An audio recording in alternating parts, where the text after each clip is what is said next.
தலைமுடிக்கான நம்ம குரு வைத்திய வாழ்வியலில் கடைபிடிக்கக்கூடிய முக்கியமான விஷயங்க. இப்போது முதல்ல எந்த அளவுக்கு நிறையா இருந்தது, இப்போ நம்ம தொடர்ந்து இந்த எண்ணெயை பயன்படுத்துறது மூலம் நல்ல ரெக்கவர் நம்மளுக்கு கிடைச்சிருக்குது. இப்போது இந்த இடத்து மேலே நான் அப்ளை பண்ண போகிறேன், தெளிவாக பார்த்துக்குங்க. ஓகே, அதுக்கப்புறம் அதோடைய கலர் எப்படி இருக்குதுன்னு நீங்களே பார்த்துக்குங்க. இந்த எண்ணெயோடைய கலரே வந்து பார்த்திங்கன்னா கீழே இருக்குங்க, கொஞ்சம் இங்கே பாருங்கள், கரையேன்னு இருக்கும்.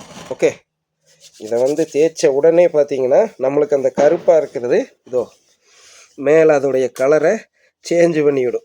ஏன்னா நம்ம அந்த அளவுக்கு கருப்பு வர்ற மாதிரி எண்ணெய்களை தேய்ச்சி ஏதாவது இன்க்ரீடியன்ஸுகளை சேர்த்தி இருக்கிறோம். இப்போ இதை சொல்ல வர்றது என்னென்னா, நாங்கள் எண்ணெய் விற்கவெல்லாம் வரலிங்க. எங்கள் பாரம்பரியத்தில் எங்கள் பாட்டி தாத்தா பின்னால் இருக்காங்க பார்த்தீங்களா, தாய் வழி தந்தை வழி, ஓகே, 2 பேரும் சொன்னதை கேட்டு இப்போ புத்தி வந்து நான் தேய்ச்சிக்கிறேன். முதல்ல எல்லாம் தேய்க்கிறது இல்லை.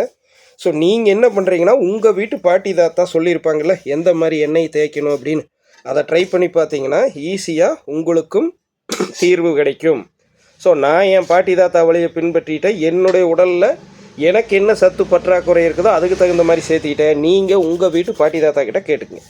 ஸோ இப்போ பாருங்கள், தேய்ச்ச உடனே இந்த இடம் எப்படி கலர் சேஞ்ச் ஆகுதுன்னு. ஸோ எந்த ஃபில்ட்ரு வெங்காயம் எதுவும் கிடையாது. தேய்ச்ச உடனே உங்கள் முன்னாடி லைவில் அப்படியே காட்டுறேன், தெளிவாக பார்த்துக்குங்க. ஓகே, அவ்வளோதான். கலர் உடனே எப்படி சேஞ்ச் ஆகிருக்கு பார்த்தீங்களா.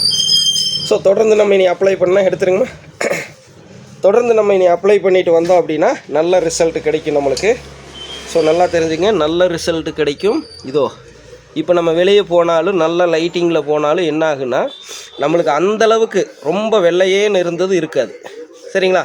ஆனால் என்ன வெய்ய காலம் கொஞ்சம் மேலிருந்து வடிஞ்சு வரும். இப்போவே பார்த்திங்கன்னா இந்த இடமெல்லாம் இருக்கலாம், வடிஞ்சு வரும். அதை நம்ம தொடச்சிக்கலாம், ஒன்றும் பிரச்சனை இல்லை. ஸோ தொடர்ந்து கடைபிடிச்சோம்னா இப்போ பார்த்தீங்கன்னு வைங்களேன், இதே தொடங்குறதுக்கு முன்னாடி எப்படி இருந்தது இப்போ பார்த்திங்கன்னா வித்தியாசம். தொடர்ந்து இந்த மூலிகைகள் உள்ளே போட்டிருக்கிறத ஊற வச்சோம்னா வேறு லெவலில் நம்மளுக்கு ரிசல்ட்டு கிடைக்கும். திரும்பவும் சொல்கிறேன், இது எங்கள் உடல் வாக்குக்கானது.